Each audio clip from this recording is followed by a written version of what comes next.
I kind of wanted to improvise this one, but I found that I had time I didn't think I had. And it's about a recent realization,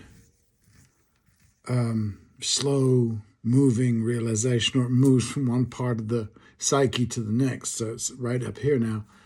And I've been encountering this a lot about how many quote unquote progressives are anti-woke.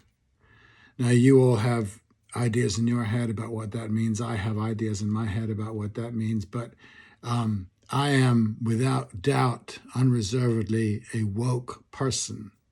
I like woke people.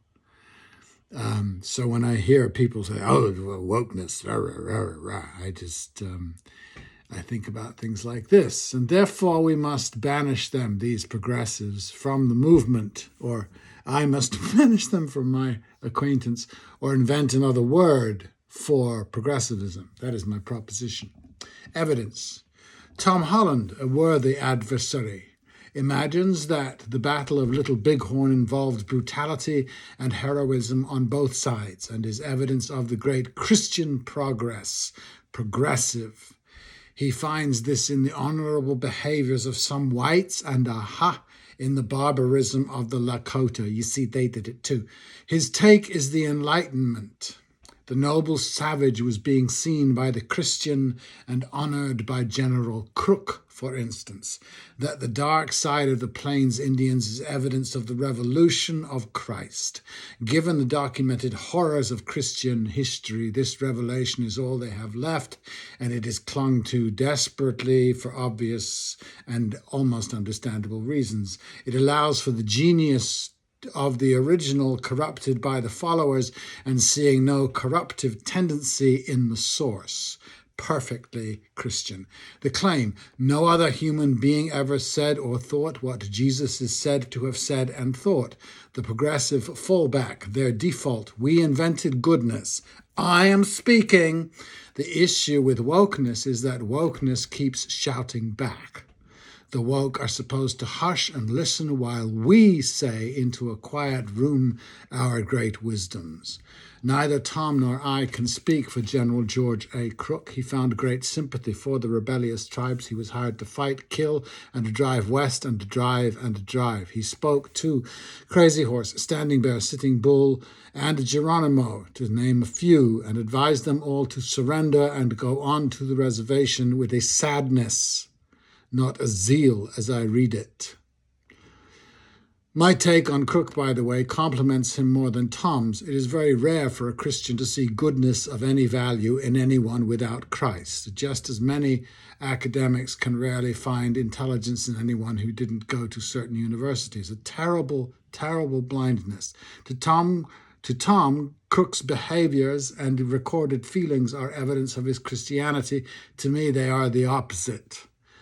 They are evidence of his transcending that cult. I read into Crook's quotes that he recognized more than a noble savage. He recognized an equal, a sensation neither Tom nor any Christian is capable of.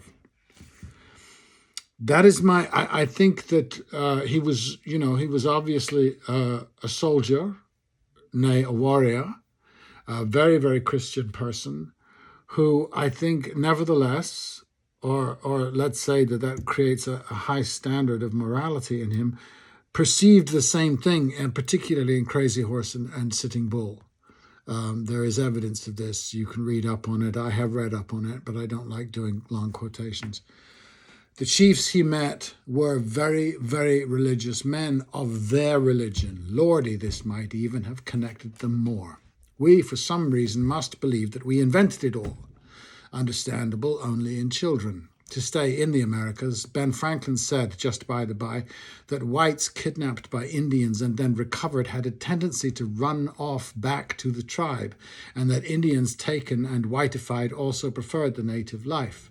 This makes Christian sense. We pride ourselves in our stoicism, our misery, and capacity to endure the horrors of life. Franklin's assumption, typical Enlightenment stuff, was that native people were childlike and this would appeal to white children, denying the possibility of a choice centered deeper.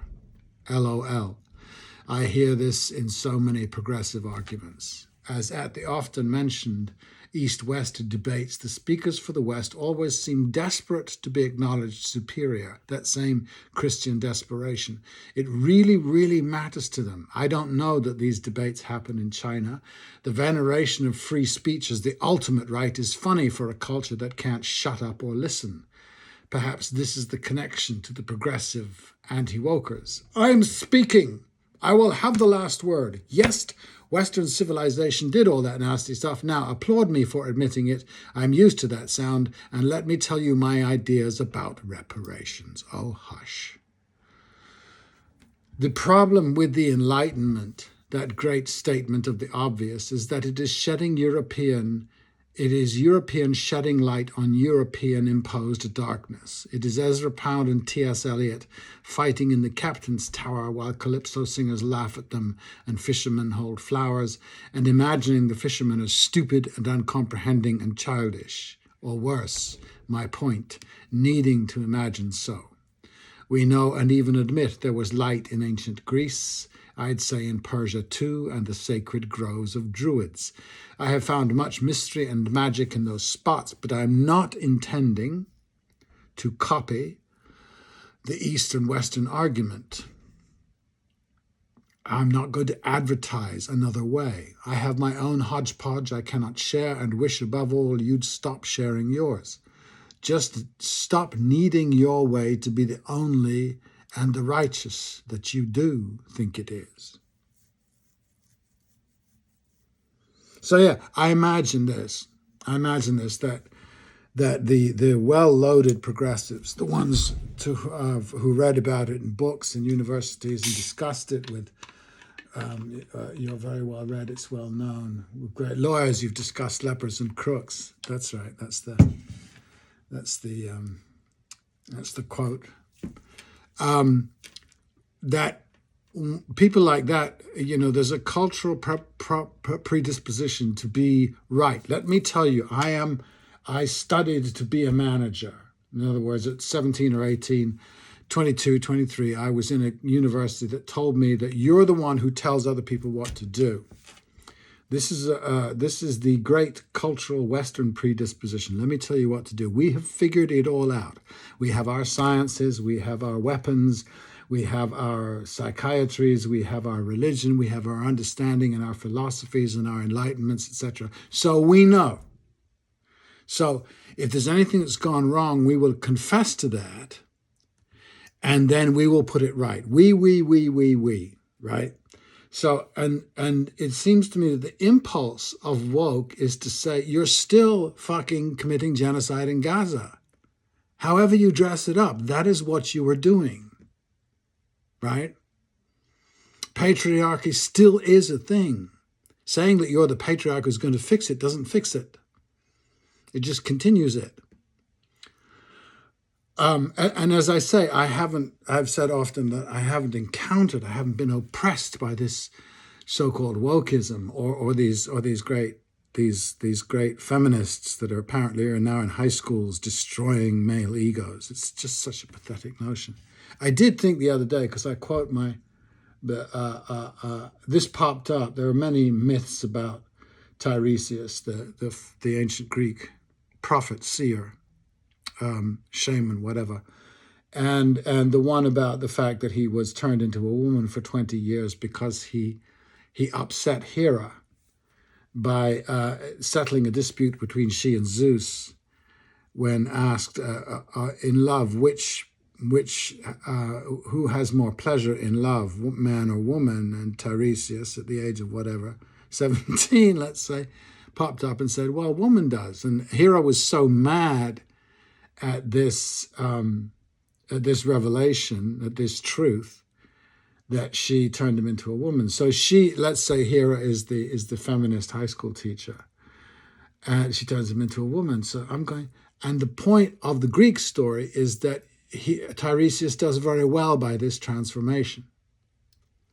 In other words, great wisdom, greatness comes from a sort of reconciliation of masculine and feminine. That's something that no progressive white man is ever going to consent to.